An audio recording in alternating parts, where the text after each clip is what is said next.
What would you do if the people you trusted most turned their backs on you for a handful of gold? That was the question that haunted me the night I uncovered their betrayal. My name is Clara, and this is the story of how I turned their greed against them, reclaiming not just my inheritance, but my dignity. It began with my father's death. He was a quiet man, a librarian who valued books more than banknotes, but he built a modest fortune through careful investments. When he passed, I was 27, still reeling from his loss, when the will was read. He'd left me everything: the house, the savings, the rare book collection he cherished.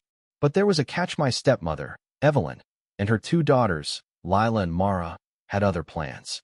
Evelyn had always been cold, her smiles as thin as the ice on a winter pond. Lila and Mara, my stepsisters, were cut from the same cloth, charming in public, vicious in private. They'd never seen me as family, only as a rival.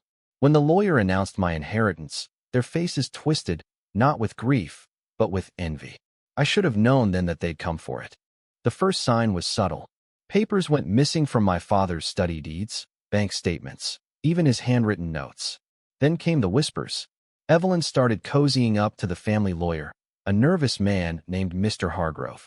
I overheard her one evening, her voice syrupy as she suggested I was unstable, unfit to manage my father's estate. Lila and Mara chimed in, spinning tales of my supposed recklessness. They were laying the groundwork to contest the will. I could have confronted them, but anger doesn't win wars, it clouds them. Instead, I watched. I listened. And I planned. My father taught me that knowledge is power, and his library was my arsenal. Late at night, I pored over legal texts, learning the intricacies of inheritance law. I found a clause in the will. If I were deemed incompetent, the estate would pass to Evelyn. That was their angle. They'd paint me as fragile, then seize everything.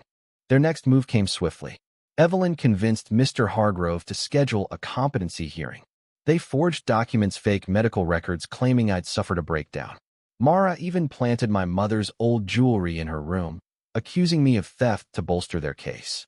The betrayal stung, but it also lit a fire in me. They thought I was weak, a grieving girl they could bully. They were wrong. I needed allies. I reached out to Mrs. Carter, my father's old friend and a retired judge. She saw through Evelyn's facade instantly. "Clara," she said, her eyes sharp, "you don't fight snakes with tears. You outsmart them." She connected me with a young lawyer, Daniel, who had a reputation for taking on tough cases. He believed in me, and together, we built a plan to flip the script. First, we gathered evidence. I installed a small camera in the study, catching Evelyn rifling through my father's files. I recorded phone calls where Lila bragged about their scheme to a friend. Daniel dug into Mr. Hargrove's finances, uncovering payments from Evelyn bribes to sway his opinion. The deeper we went, the uglier it got. They weren't just greedy, they were ruthless. The hearing was set for a crisp October morning. Evelyn arrived in a tailored suit, her daughters trailing like vipers. They thought they'd won. I sat quietly, letting them underestimate me one last time. When Mr. Hargrove presented the forged records, Daniel stood. "Your Honor," he said, his voice steady, "we have evidence of fraud." The courtroom stilled as he played the recordings, showed the camera footage, and laid out the financial trail. Evelyn's face drained of color. Lila and Mara squirmed, their confidence crumbling. The judge was merciless. Not only was the competency claim dismissed, but Evelyn and her daughters faced charges for fraud and forgery. The estate remained mine, untouched. But I wasn't done.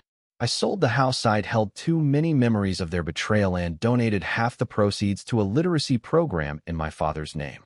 The rare books went to a university library, where they'd be cherished, not pawned. The rest, I invested, building a future on my terms. Evelyn and her daughters got nothing. Not a cent, not a book, not even the satisfaction of seeing me break. They tried to steal my inheritance, but I took back something far greater, my strength. As I walked away from the courthouse, the autumn wind sharp against my face, I felt my father's pride.